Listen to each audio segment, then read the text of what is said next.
Buenos días, estamos terminando el capítulo 1 de Colosenses. Vamos a leer hoy desde el versículo 24 hasta, vamos a leer hasta el 7 del capítulo 2, ¿vale? Entonces, capítulo 1, versículo 24 hasta el 7 del capítulo 2. Hilda, adelante. Amén. Ahora me gozo en lo que padezco por vosotros y cumplo en mi carne lo que falta de las aflicciones de Cristo por su cuerpo, que es la Iglesia, de la cual fui hecho ministro, según la administración de Dios que me fue dada para con vosotros, para que anuncie cumplidamente la palabra de Dios. El misterio que había estado oculto desde los siglos y edades, pero que ahora ha sido manifestado a sus santos, a quienes Dios quiso dar a conocer las riquezas de la gloria de este misterio entre los gentiles, que es Cristo en vosotros, la esperanza de gloria, a quien anunciamos amonestando a todo hombre y enseñando a todo hombre en toda sabiduría, a fin de presentar perfecto en Cristo Jesús todo hombre, para lo cual también trabajo luchando según la potencia de Él, la cual actúa poderosamente en mí. Porque quiero que sepáis cuán gran lucha sostengo por vosotros y por los que están en la Odisea y por todos los que nunca han visto mi rostro, para que sean consolados sus corazones, unidos en amor, hasta alcanzar todas las riquezas de pleno entendimiento, a fin de conocer el misterio de Dios, el Padre y de Cristo, en quien están escondidas todos los tesoros de la sabiduría y del conocimiento.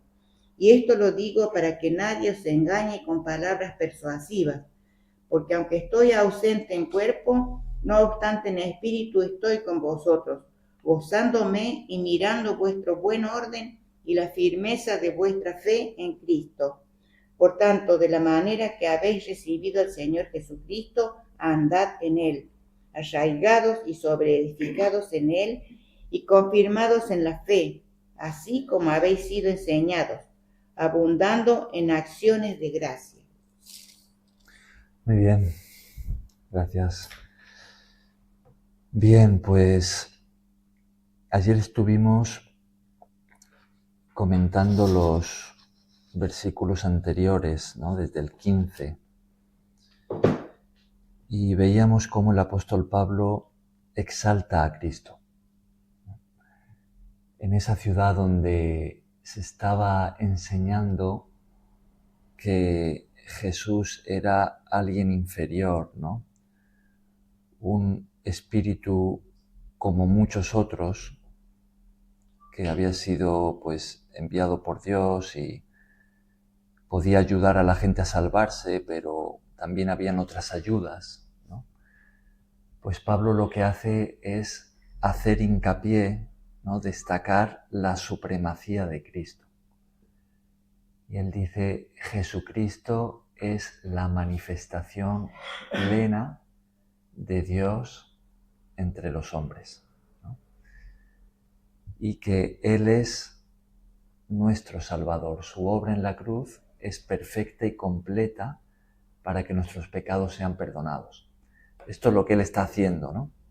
Y es todo lo que veíamos ayer cuando íbamos a través de todas estas características, ¿no? Que Pablo menciona aquí en relación a Jesús.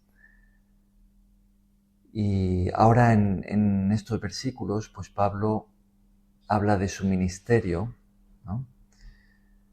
Fijaos, vamos a leer una vez más el versículo 24 y 25. Ahora me gozo en lo que padezco por vosotros y cumplo en mi carne lo que falta de las aflicciones de Cristo por su cuerpo, que es la Iglesia, de la cual fui hecho ministro según la administración de Dios que me fue dada para con vosotros, para que anuncie cumplidamente la palabra de Dios. El versículo anterior, el 23, terminaba con esta frase, ¿no? Pablo diciendo del cual, hablando del Evangelio que ha sido predicado, que estaba siendo predicado, ¿no? por todo el mundo, dice, del cual yo, Pablo, fui hecho ministro. Y ahora en el 25 pues tenemos algo muy parecido, ¿no? De lo cual fui hecho ministro. En el título que tenemos en la Reina Valera, aquí en el 24 dice ministerio de Pablo a los gentiles. Ministerio y ministro son dos palabras que tienen la misma raíz, ¿no? Ahora, ¿qué significa esto de ministro? ¿Qué significa esa palabra? Dice Pablo que él había sido hecho ministro.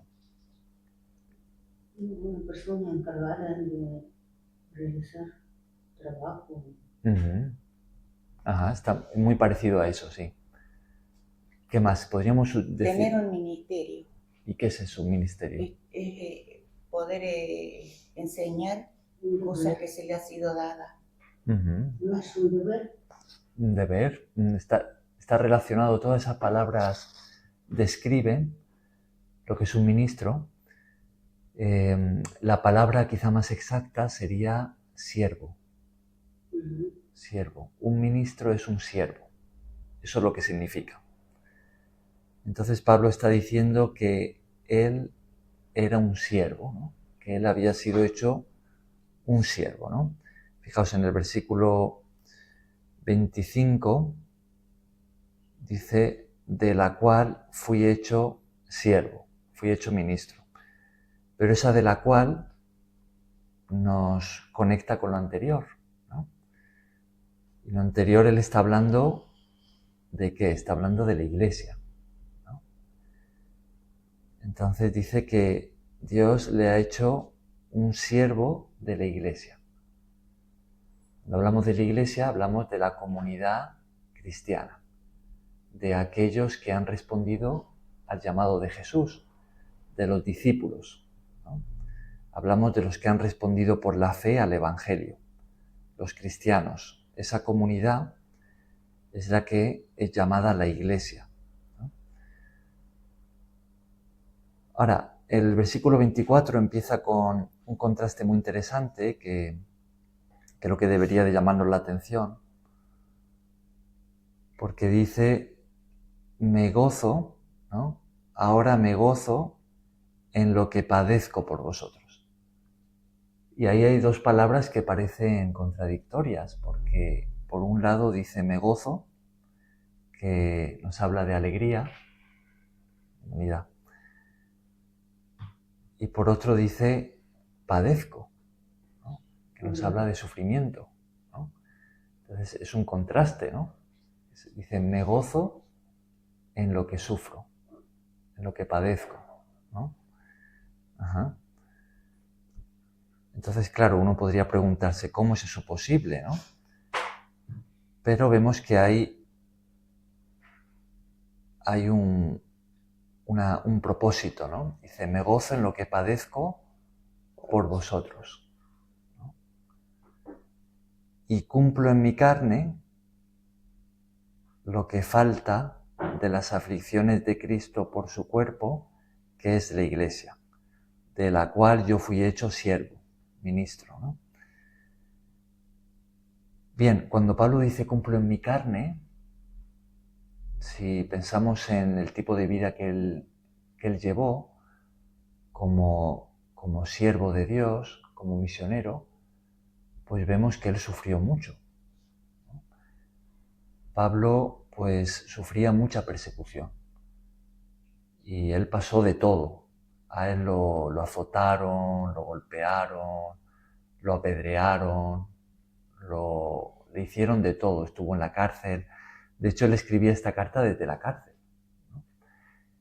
Y finalmente Pablo moriría como mártir. Entonces vemos que él realmente sufrió mucho. Sin embargo, nunca desistió.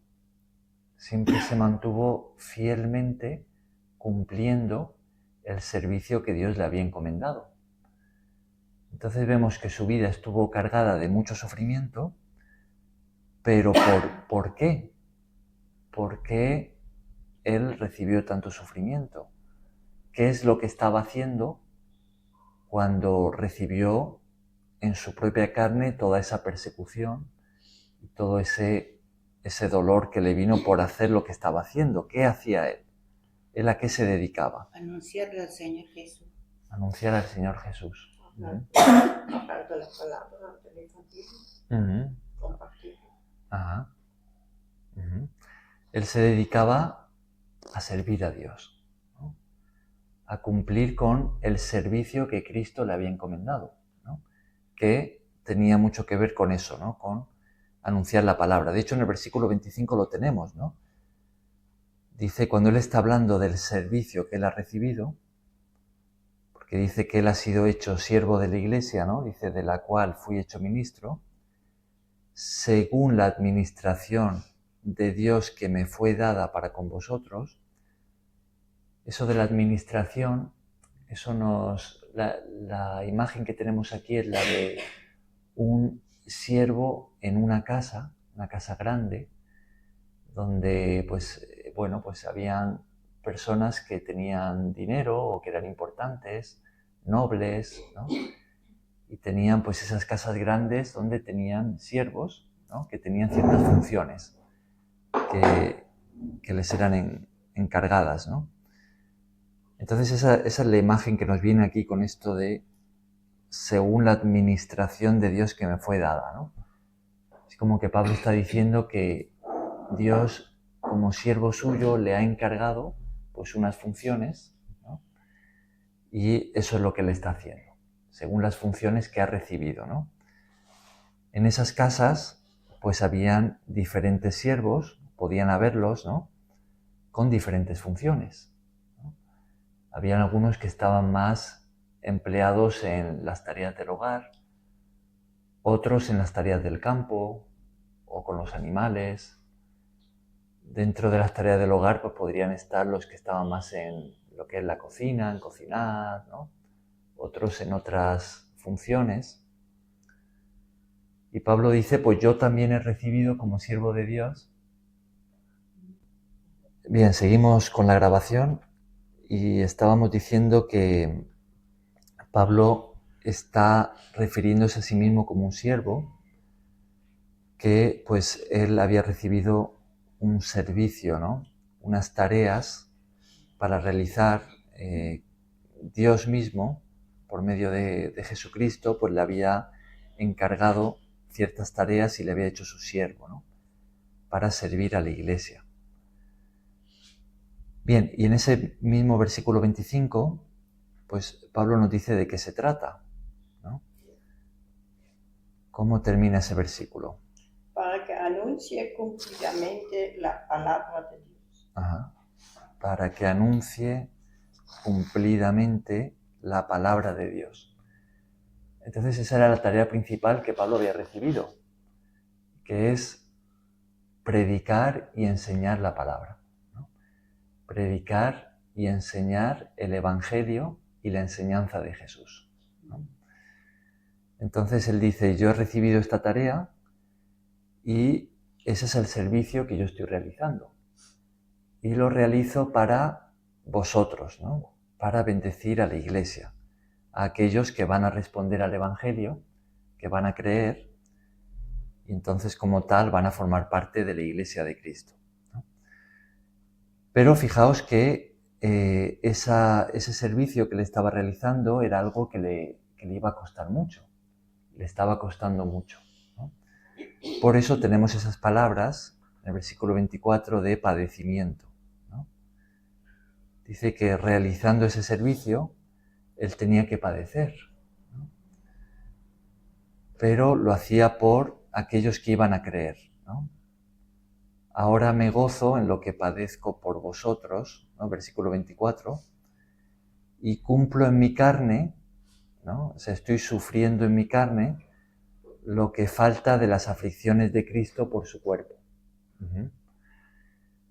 Bien, quizás es importante aquí destacar que cuando habla de las aflicciones de Cristo, lo que falta de las aflicciones de Cristo, no está diciendo, ¿no? Repito, no está diciendo que la obra de Cristo por nuestra salvación sea incompleta.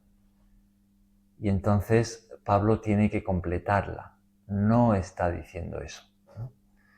De hecho, es interesante el detalle de que esa palabra que se traduce como aflicciones, la palabra griega que se traduce aquí como aflicciones de Cristo, lo que falta de las aflicciones de Cristo, no se usa en ningún sitio de la Biblia esa palabra para hablar del sufrimiento de Cristo en la cruz por nuestra salvación. Las palabras que se utilizan son diferentes, ¿no? Entonces, no está hablando de que el sacrificio de Jesús sea incompleto y entonces que sea necesario completar esos sufrimientos, ¿no? De hecho, en otros lugares del Nuevo Testamento dice todo lo contrario, ¿no? Que el sacrificio de Jesús es suficiente, ¿no? De hecho, esa es la idea también en esta carta a los Colosenses. En el libro de Hebreos leemos que Jesús padeció una sola vez y para siempre, para el perdón de nuestros pecados, ¿no? De una vez por todas, ¿no? Entonces su obra es perfecta. Pero Jesús, de alguna manera, y lo estaba haciendo a través del apóstol Pablo, podríamos decir que él sufre por los perdidos, ¿no? Y él quiere alcanzarlos. Él ya ha pagado, su obra está terminada, ya ha hecho lo necesario para nuestra salvación, pero él de alguna manera sigue sufriendo por rescatarnos. Él quiere alcanzar a la gente, quiere alcanzar a los perdidos para que sean salvos. Y él lo hace por medio de personas como Pablo, ¿no? Decíamos que la palabra apóstol significa enviado, ¿no? Y Pablo fue hecho un siervo de Cristo y siervo de la gente, para alcanzarlos con el Evangelio, para rescatarlos para Dios, ¿no? Ahora, esta idea que tenemos aquí también la podemos aplicar a nosotros, porque en realidad, si lo pensamos, todos los que nos llamamos cristianos, todos los discípulos de Jesús, también somos siervos. Cuando somos parte de la comunidad cristiana, discípulos de Jesús, pues eso significa que ahora también estamos sirviendo a Cristo y sirviendo a nuestros hermanos. De hecho, si lo pensamos, ese es el ejemplo que Jesús nos dio. Jesús vino como el Señor, como el Rey, pero vino a servir.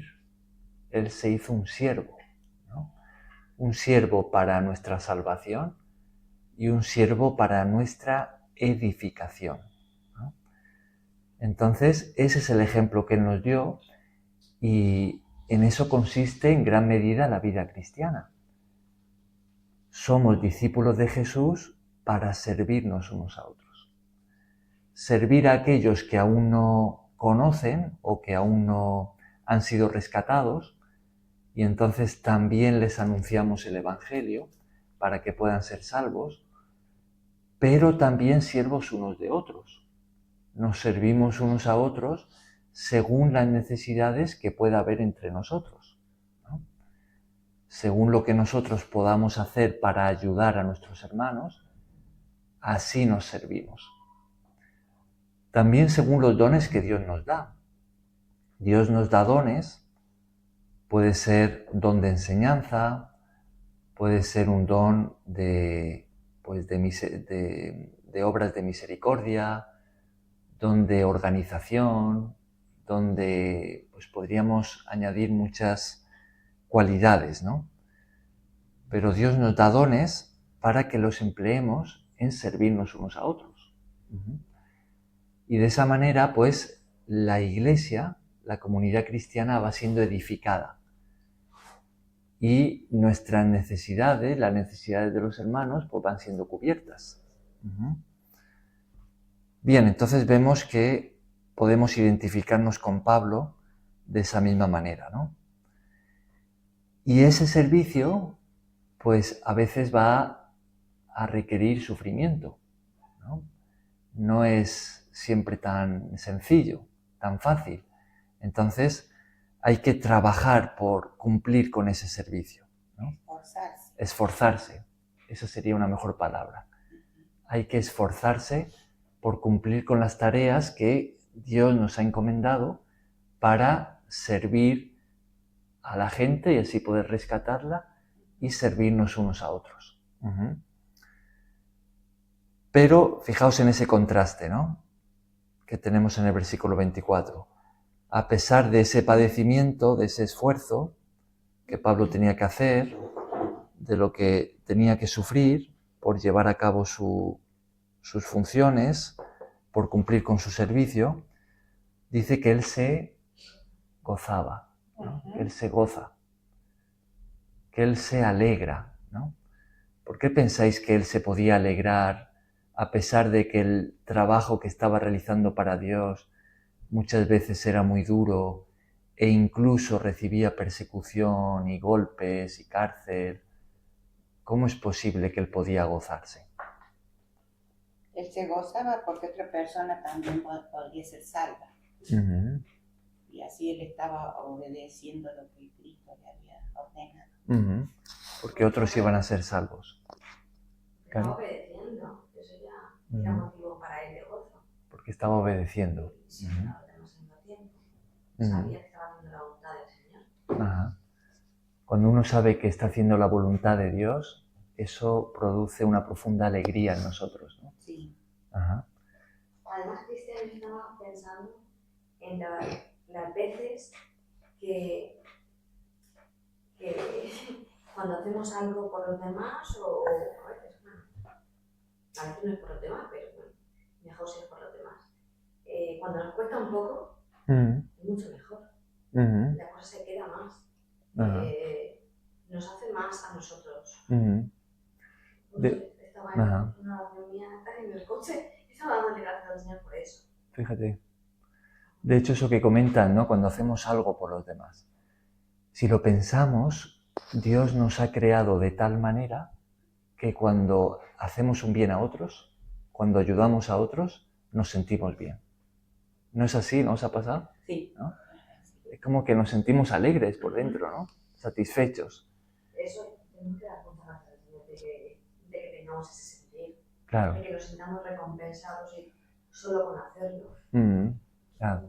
Jesús llegó a decir que es más bienaventurado, es decir, que hay más dicha, más felicidad en dar que en recibir, ¿no? Esas son palabras de Jesús. Y que Él hace sentir gozo por lo que uno hace para otra persona. Claro. Entonces Dios nos ha hecho de esa manera, ¿no? Cuando amamos, somos felices, nos sentimos bien, ¿no? Cuando engañosamente creemos que por vivir una vida egoísta y solo pensar en nosotros mismos, bienvenido, o buscar el tener abundancia de dinero y de cosas materiales, que así vamos a ser felices, pues eso realmente es muy engañoso. Y nos damos cuenta de que no es así, ¿no? Pero cuando vivimos una vida enfocada en ayudar a los demás, en pensar en el bien de otros, adelante, y hacemos el bien, cuando vivimos en amor, ¿no?, amando a otros, ahí somos felices, ¿no? Bien, pues vemos algunos motivos, ¿no?, por los que entendemos que Pablo podía alegrarse a pesar de que él tenía que esforzarse tanto y sufrir, ¿no?, por cumplir con su misión. Vemos que él se gozaba.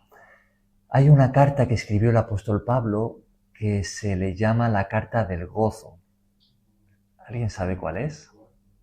De todas las cartas que él escribió, hay una que es llamada la carta del gozo o la carta de la alegría, que es una carta que ya hemos estudiado aquí. ¿Alguien se acuerda del nombre? Es la carta a los Filipenses. Es la que tenemos justo antes de esta, antes de Colosenses, la carta a los Filipenses. Que por cierto también es una carta que él escribe en la cárcel, ¿no? Preso por predicar el Evangelio. Y es llamada la carta del gozo porque la palabra gozo o sus derivados abundan en esa carta.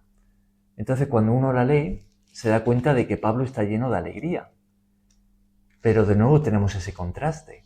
Decimos, ¿cómo puede estar tan lleno de alegría si está escribiendo desde la cárcel? Y algo que os puedo asegurar es que las cárceles de entonces no eran como las de ahora. Eran cárceles mucho peores, ¿no? Por lo menos que las cárceles europeas, ¿no?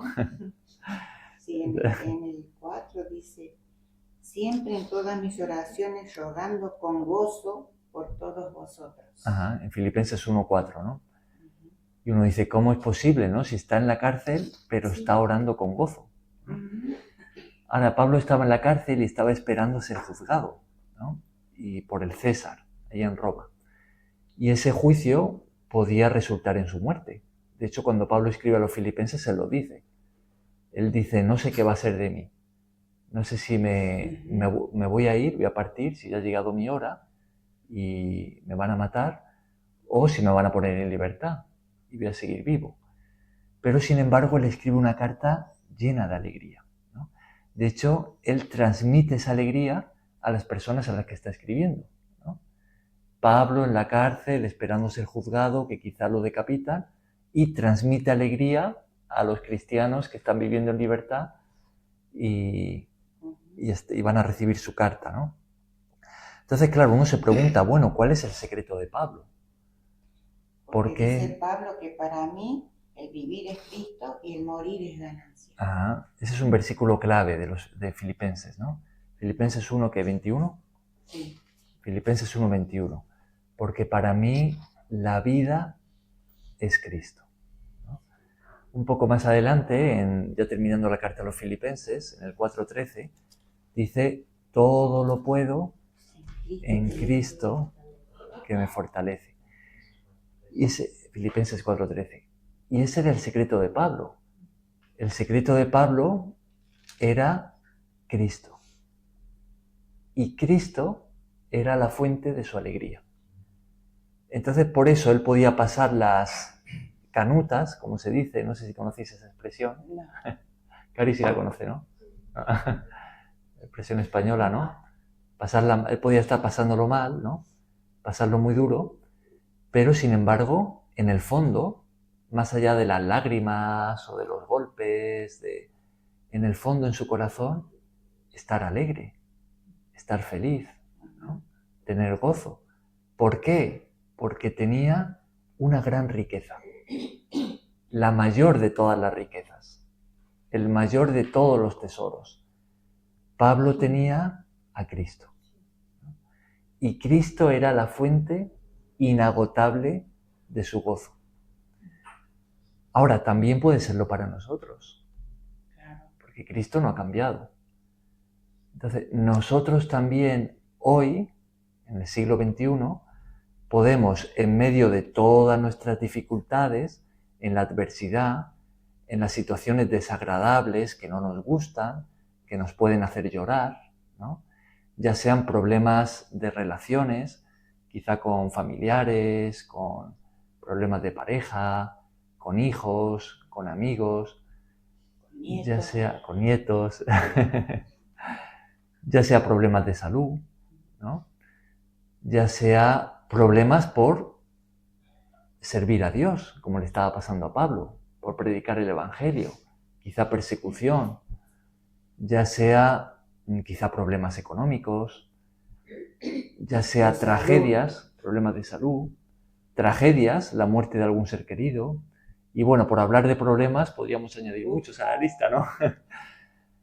Pero sean los problemas que sean, nosotros también podemos encontrar podemos estar felices y encontrar el mismo secreto que Pablo tenía, ¿no? Podemos encontrar nuestro gozo en Cristo, ¿no? Cristo también puede ser hoy la fuente de nuestro gozo. Estemos pasando por lo que estemos pasando. Podemos tener una sonrisa y la gente decir, ¿por qué estás contento si mira lo que te pasa? Bueno, estoy contento porque tengo a Cristo. Tengo a Cristo y con eso tengo la mayor de todas las riquezas. Le tengo a Él. Ajá. Y ese era el secreto. Esa era la clave que Pablo tenía. Y Pablo estaba sirviéndole a Él y veía cómo lo que Él estaba haciendo tenía sentido, ¿no? Había un propósito, otros estaban siendo alcanzados, los cristianos estaban siendo edificados en Cristo y todo eso le traía alegría. ¿Por qué? Porque él sabía que estaba haciendo lo que Jesús le había mandado. Y lo tenía el más grande. Ajá. El mayor de todos. Claro, le tenía a él, ¿no? Y sabía que estaba agradando a su Señor con su servicio. Uh-huh. Bien, pues entonces tenemos ese contraste ahí, ¿no? Me gozo en lo que padezco por vosotros. Leemos en el libro de Hechos, cuando acompañamos a Pablo en sus viajes misioneros, en una de esas ocasiones lo tenemos en la cárcel. De hecho, si no recuerdo mal, fue allí en Filipos, en la cárcel por predicar el Evangelio. Lo han golpeado, lo han azotado, él está con Silas, su compañero de misión, y nos dice que a medianoche, con los pies en el cepo, en la parte más oscura de la prisión, con todo el cuerpo golpeado, dice que se ponen a cantarle a Dios, ¿no? Ahí lo tenemos, de nuevo el mismo contraste, ¿no? La oscuridad, ajá, tirados en el suelo. Ajá. Una posición muy incómoda, ¿no? Con los pies en el cepo, golpeados, y ellos cantándole a Dios. Ajá. Tenemos, claro, ese testimonio que sería para los demás. De hecho, el carcelero se convirtió. Ajá. Y muchos otros que estaban ahí escuchando, ¿no? Entonces, Dios también quiere revelarnos el mismo secreto a nosotros. Él quiere enseñarnos que también en nuestros sufrimientos personales podemos tener gozo. ¿De qué manera podemos tener gozo? Porque tenemos a Cristo, ¿no? Podemos acudir a Él en nuestros sufrimientos y encontrar en Él nuestra alegría. Encontrar en Él nuestra paz. Bien, pues de eso está escribiendo aquí el apóstol Pablo. Dice que él sufre, él se esfuerza por cumplir con el servicio que Dios le había encomendado, pero que lo hacía con gozo. Ahora, hablando de ese ministerio, de ese servicio, de esas tareas que había recibido de Dios, pues nos dice, como habíamos mencionado, ¿no?, en el versículo 25, que principalmente consistía en anunciar la palabra de Dios, ¿no? Era lo que él se dedicaba, a predicar el Evangelio, y a aquellos que se convertían, que ahora pasaban a formar parte de la comunidad de discípulos, de la iglesia, pues les enseñaba la palabra de Dios, ¿no? Toda la enseñanza de Jesús, para que pudiesen crecer, ¿no?, a imagen de Cristo. Bien, y en el versículo siguiente, pues Pablo va a ser todavía un poquito más específico. Va a hablar de cuál es la parte principal del mensaje que él estaba enseñando, ¿no? Fijaos, vamos a leer una vez más los versículos 26 y 27. El misterio que había estado oculto desde los siglos y edades, pero que ahora ha sido manifestado a sus santos, a quienes Dios quiso dar a conocer las riquezas de la gloria de este misterio entre los gentiles, que es Cristo en vosotros, la esperanza de gloria.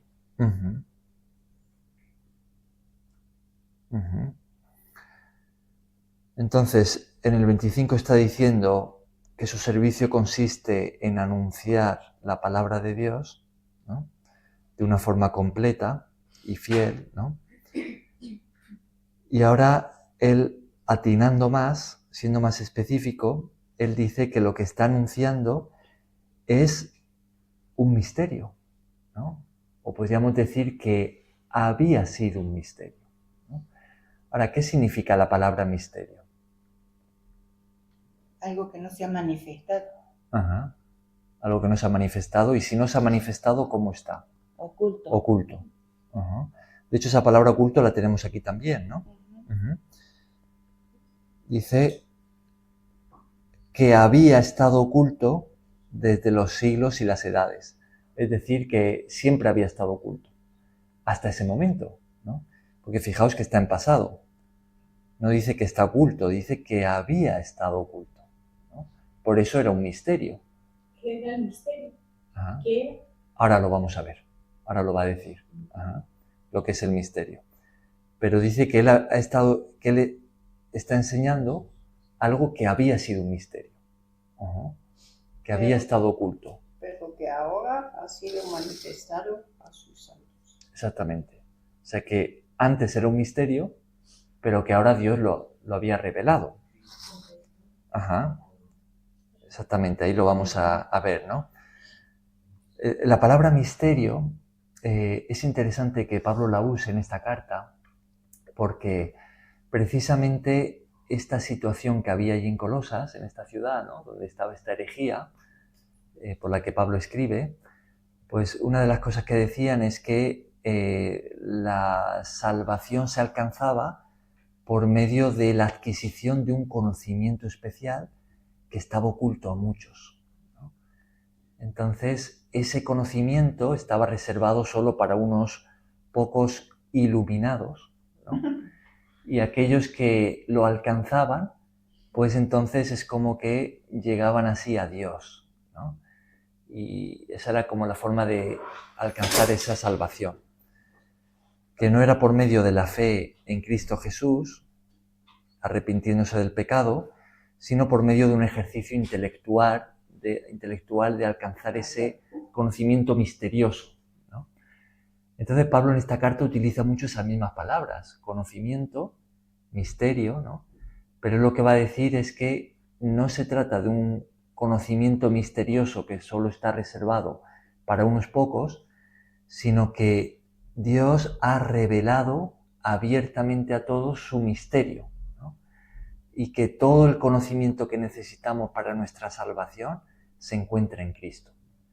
Y que no alcanzamos esa salvación por medio de un ejercicio intelectual, adquiriendo ciertos conocimientos especiales, sino por medio de creer en Jesucristo y su obra en la cruz por nosotros. Su obra redentora. Su obra redentora, su sacrificio a nuestro favor, ¿no? Y esa es la palabra que utiliza. Ahora, dice que ese misterio había estado oculto, pero que ahora ha sido manifestado, ¿no? Ahora Dios lo ha dado a conocer. ¿Y en qué consiste ese misterio? Versículo siguiente. A quienes Dios quiso dar a conocer las riquezas de la gloria de este misterio entre los gentiles, que es Cristo en vosotros, la esperanza de gloria. Ajá. Ahí lo tenemos. Que es Cristo. Ajá. Cristo en vosotros, la esperanza de gloria. Entonces, ¿qué era aquello que Pablo estaba predicando que antes había estado oculto como un misterio y ahora Dios lo estaba dando a conocer a todos? Jesucristo. Jesucristo. Y Jesucristo, fijaos lo que dice, ¿no? Es la esperanza. Viviendo en vosotros. Cristo en vosotros, la esperanza de gloria. Ahora, la palabra Cristo, decíamos que es la misma palabra que Mesías, ¿no? Cristo es Mesías, ¿no? La palabra Mesías significa ungido. Ahora, los judíos habían estado esperando la llegada del Mesías. Ajá. El Antiguo Testamento, los profetas, habían anunciado que Él vendría y era la persona más importante, más esperada por todos los judíos. Era la persona que venía a traer las soluciones. a restaurar la relación con Dios y a establecer el reino de Dios. Era la persona que iba a traer justicia, que iba a traer paz, que vendría como un rey para gobernar para siempre, ¿no? Ese era el Mesías, el tan esperado, ¿no? Entonces los judíos estaban en la expectativa, ¿no? Pero fijaos lo que dice aquí Pablo, algo que los judíos no sabían, y era que el Mesías venía, ¿no? De hecho, él había llegado en la persona de Jesús, pero él había venido no solamente para traer el reino de Dios, sino para vivir en nosotros. Fijaos en eso, ese misterio, que es Cristo, es el Mesías en vosotros, dice aquí Pablo, ¿no? Es Cristo viviendo en nosotros. Y Cristo viviendo en nosotros es la esperanza de gloria. Esa gloria prometida, ¿no? Ese reino de Dios donde ya no va a haber más corrupción, ni maldad, ni pecado, donde ya no va a haber enfermedad, ni muerte, ni ningún tipo de sufrimiento. Esa vida eterna con Dios es Cristo viviendo en nosotros. Y si Cristo vive en nosotros, entonces podemos tener... ¿Quién contra nosotros? Así es. Si Cristo vive en nosotros, podemos tener la esperanza de la gloria eterna.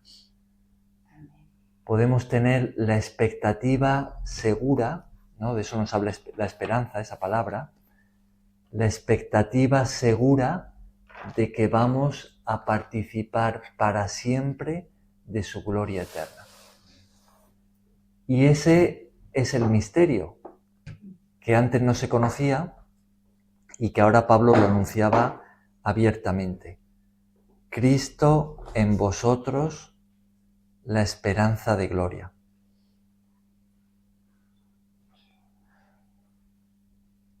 En esto consiste la vida cristiana, ser discípulos de Jesús. Ser cristianos no es simplemente tener unos ritos, tener una tradición religiosa, ni siquiera es tener simplemente una lista de mandamientos, la ley de Dios, los mandamientos de Jesús y esforzarse por llevarlos a cabo. Ser cristiano es mucho más que eso. Ser cristiano es una relación con la persona de Jesucristo.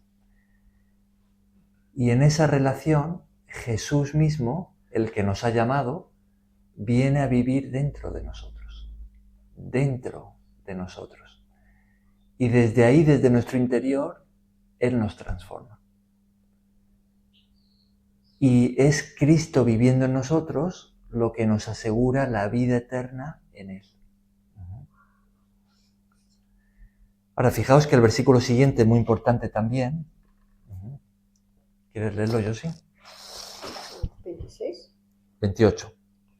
¿A quién anunciamos? Amonestando a todo hombre y enseñando a todo hombre en toda sabiduría, a fin de presentar perfecto en Cristo Jesús a todo hombre. Cuando dice a quien anunciamos, ¿de quién está hablando? ¿A quién estaba anunciando Pablo? Los feligreses, a su iglesia, ¿no? A los cristianos santos también es nombrado, ¿no? Ajá, pero él anuncia a la persona de Cristo, ¿no? Anuncia a Cristo a, como dices tú, ¿no? A las personas, ¿no? A las que predicaba. Lo acaba de decir, está hablando de Cristo, ¿no? Dice Cristo en vosotros, la esperanza de gloria, a quien anunciamos, ¿no? Pero fijaos cuál es el fin de todo, ¿no? Dice a fin, ¿no? ¿Cuál era el fin de...? A fin de presentar perfecto en Cristo Jesús a todo hombre. Ajá. O sea que hay una finalidad, ¿no? Hay un propósito. Pablo está hablando de su servicio, ¿no? Hemos empezado así la clase de hoy. Está hablando del servicio que él ha recibido de Dios, que está realizando. Dice que principalmente consiste en anunciar la palabra de Dios de una forma más específica, en revelar ese misterio que es Cristo, que ha venido, que si le abrimos la puerta entra a vivir en nosotros y que Él dentro de nosotros es nuestra esperanza de gloria, ¿no? Ajá. Y ahora dice que la finalidad por la que Él está enseñando la palabra y la que está anunciando a Cristo es presentar perfecto en Cristo Jesús a todo hombre, ¿no? A los creyentes, a los que se convierten, ¿no? O sea que no es solamente el paso de la conversión, sino que también hay un crecimiento hacia la perfección en Cristo, ¿no? Otra palabra que se podría traducir aquí en vez de perfecto es la palabra maduro. Maduro. Es presentar maduros o completos en Cristo Jesús a todos los que responden a su llamado.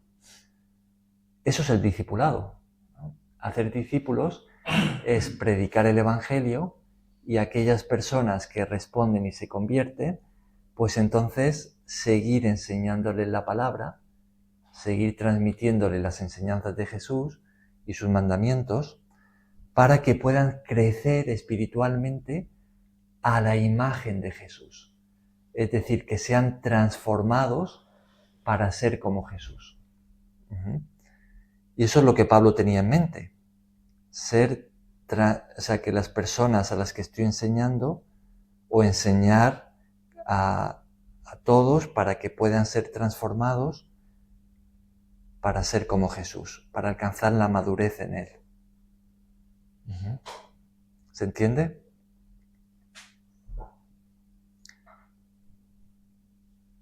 Bien, de cierta manera, si aplicamos esto a nosotros, todos nosotros también, si somos cristianos, hemos recibido un encargo de parte de Dios. Cristo nos ha llamado a su servicio, ¿no? Hay diferentes servicios, ¿no? Como hay diferentes dones, ¿no? Hay servicios que son generales. Por ejemplo, Jesús nos ha mandado a todos a predicar el Evangelio. A eso lo conocemos como la Gran Comisión, ¿no? Pero hay otros servicios que son más específicos, que Él nos manda a cada uno en particular, ¿no? Nosotros aquí pues tenemos la oportunidad y nos consideramos llamados por Él para servirle en la ONG, donde estamos, ¿no? Ahí también estamos realizando un servicio. Dentro de la ONG pues también hay funciones específicas, ¿no? Está quienes están en la cocina, quienes van a recoger los alimentos, quienes entregan los alimentos, quienes están en el rastrillo, las que dais las clases, ¿no? De español, de inglés. Hay diferentes servicios, ¿no? Entonces también nos podemos identificar o relacionar con Pablo de esta manera, ¿no? Como cristianos somos siervos de Cristo, ¿no? Ahora, dentro de los servicios que estemos realizando para Dios, como decíamos, todos tenemos en común el servicio de predicar el Evangelio.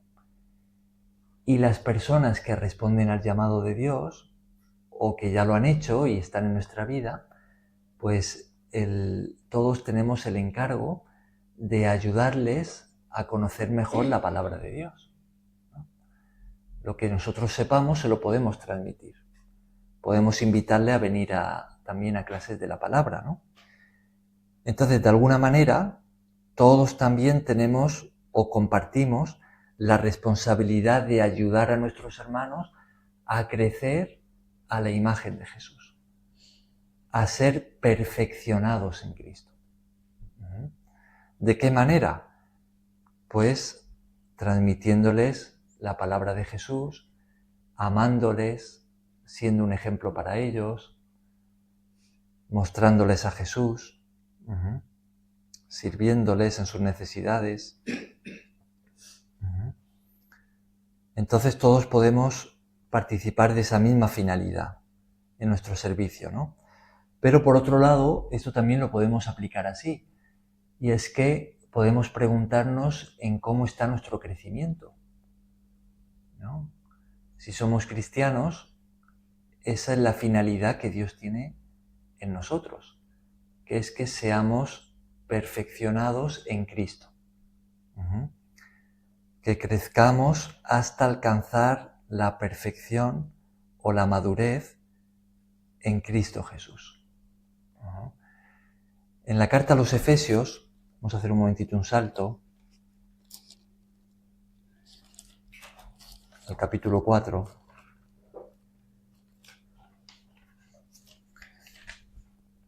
Efesios y Colosenses son dos cartas que tienen muchos parecidos. De hecho, hay muchos versículos que son casi idénticos, o que hablan de lo mismo.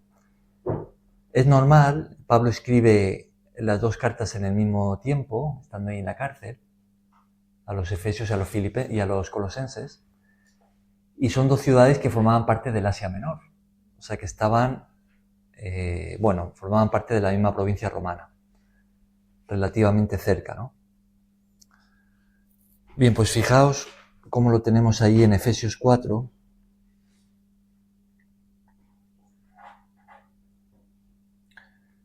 Vamos a leer. Fijaos, vamos a leer los versículos 12 y 13. A fin de perfeccionar a los santos para la obra del ministerio, para la edificación del cuerpo de Cristo, hasta que todos lleguemos a la unidad de la fe y del conocimiento de Dios, a un varón perfecto, a la medida de la estatura de la plenitud de Cristo. Está ahí, ¿Veis que tenemos las mismas palabras? La palabra perfeccionar, ¿no? Bueno, la obra del ministerio. Fijaos, tenemos el crecer a imagen de Jesús, ¿no? La palabra perfecto, un varón perfecto, a la medida de la estatura de la plenitud de Cristo. Esto es lo que Pablo tenía en mente, esto es lo que Dios tiene en mente para sus hijos, para nosotros. No es solamente salvarnos, rescatarnos, que por eso pues el Evangelio es predicado, para que creamos y seamos salvos, ¿no? Entonces Jesús viene a vivir en nosotros por su Espíritu y Él nos da la promesa de la vida eterna. No es solamente eso, sino también es que crezcamos para ser como Jesús. Es que seamos transformados a imagen de Jesús. Y es el propio Jesús, si lo pensamos, viviendo en nosotros, el que nos transforma a su imagen. Entonces, eso es lo que Dios tiene en mente para sus hijos, es lo que Pablo tenía en mente.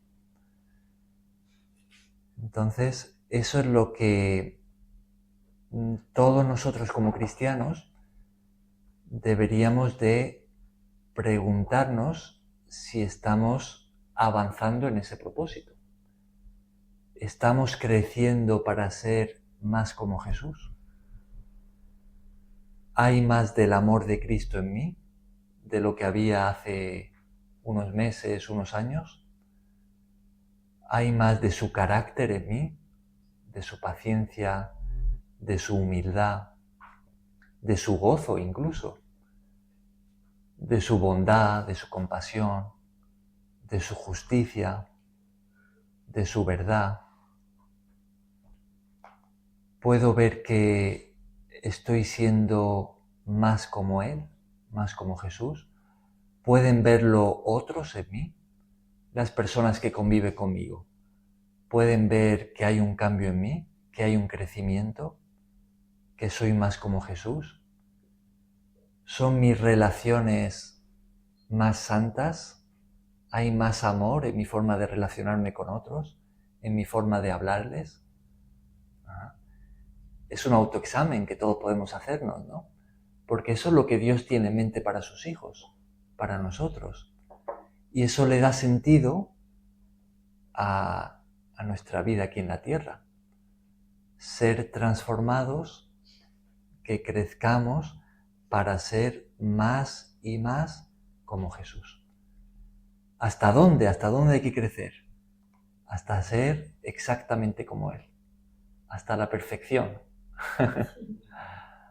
Hasta ser completamente como Cristo Jesús. Ahora, ese crecimiento se completará el día de la resurrección.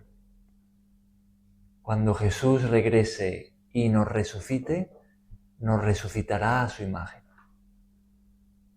En la vida eterna con Él, ahí seremos ya para siempre una imagen fiel, perfecta, libre de imperfecciones, un reflejo fiel y perfecto de Jesús, ¿no? Para siempre. Su carácter quedará impreso en nosotros por toda la eternidad. Pero el proceso empieza aquí. Esa es la vida cristiana. Esa es la obra de Dios en nosotros y esa es la obra que Dios quiere hacer en otros a través de nosotros. Y es lo que vemos aquí en Pablo, ¿no?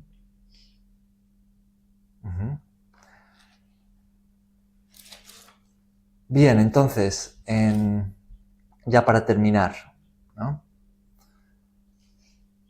Vemos que Pablo está hablando de su servicio, dice que él se encarga de enseñar la palabra de Dios de una forma más específica. Él está revelando ese misterio que es que el Mesías ha venido y que ha venido para vivir dentro de nosotros, de aquellos que le recibimos. Y que Él viviendo dentro de nosotros es la seguridad de la vida eterna, ¿no? Es la promesa de participar de su gloria en el cielo, en el paraíso. Y que también Él enseña y trabaja para que seamos transformados a imagen de Jesús. Que esa es la intención de Dios para todos sus hijos. Ahora, para eso, fijaos en esas palabras que encontramos ahí en el versículo 28, ¿no? Dice, a quien anunciamos, hablando de Cristo, amonestando y enseñando. Amonestando y enseñando. Amonestar sería como el sentido negativo y enseñar el sentido positivo. ¿De qué manera? ¿Qué significa amonestar? Corregir. Corregir, reprochar, advertir. Amonestar es en relación a lo malo, en relación al pecado, ¿no? Amonestar es decirle a alguien, por aquí vas mal. Es advertirle, decirle, lo que estás haciendo no está bien. Ten cuidado con eso porque eso es pecado y te va a llevar por un mal camino, te va a apartar de Dios, te va a perjudicar. Eso es amonestar. Y enseñar sería la otra cara de la moneda, ¿no? Es como decir, por aquí es por donde hay que ir. Este es el camino. Esto es lo que Dios enseña. Este es el mandamiento de Cristo. Entonces Pablo enseña la palabra, predica, anuncia a Cristo, amonestando y enseñando, ¿no? Y fijaos en su insistencia de a todo hombre, a todo hombre. El propósito es general, es para todos, ¿no? Toda la humanidad es objeto del amor de Dios. Y Dios en su corazón tiene salvar a todos. Y por eso el Evangelio debe ser predicado a todos, ¿no? Todas las personas a las que podamos deberíamos de predicarles el Evangelio. Ahora, los que se convierten, pues también a todos, el propósito de Dios es que todos crezcan y sean transformados a imagen de Jesús. Y por eso, versículo 29, y con esto termina el capítulo 2, dice Pablo que él se esfuerza, ¿no? Por lo cual también trabajo luchando Ahí vemos que él se esfuerza por cumplir con el servicio que Dios le ha encomendado, por rescatar almas y que puedan crecer a imagen de Jesús. Él se esfuerza, él trabaja, él lucha, pero no lo hace solamente en sus propias fuerzas, en su propia capacidad. Luchando según la potencia de Él, la cual actúa poderosamente en mí. Lo hace contando, dependiendo de Dios.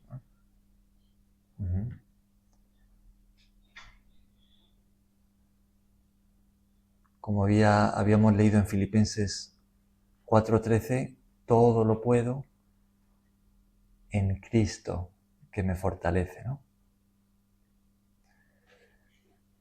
Bien, pues con esto terminamos el capítulo 1. Hemos leído hasta el versículo 7 del capítulo 2, pero esto ya lo dejamos para otro momento.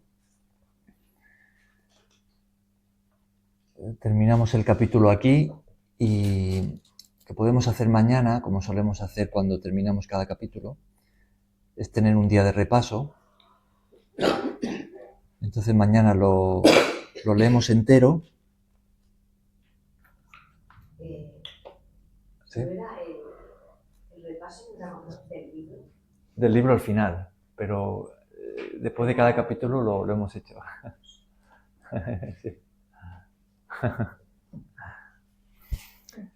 Entonces hago yo un breve resumen mañana y después todos los que lo deseen pueden compartir algo de este capítulo. Entonces, deberes para mañana, para todos. También nuestros hermanos de habla rusa también lo pueden hacer, si quieren. Entonces, mañana todos los que quieran pueden destacar algo de este capítulo que les haya llamado la atención. Puede ser un versículo, puede ser una palabra, una idea, algo para compartir con el grupo que sea de bendición para todos. ¿Bien?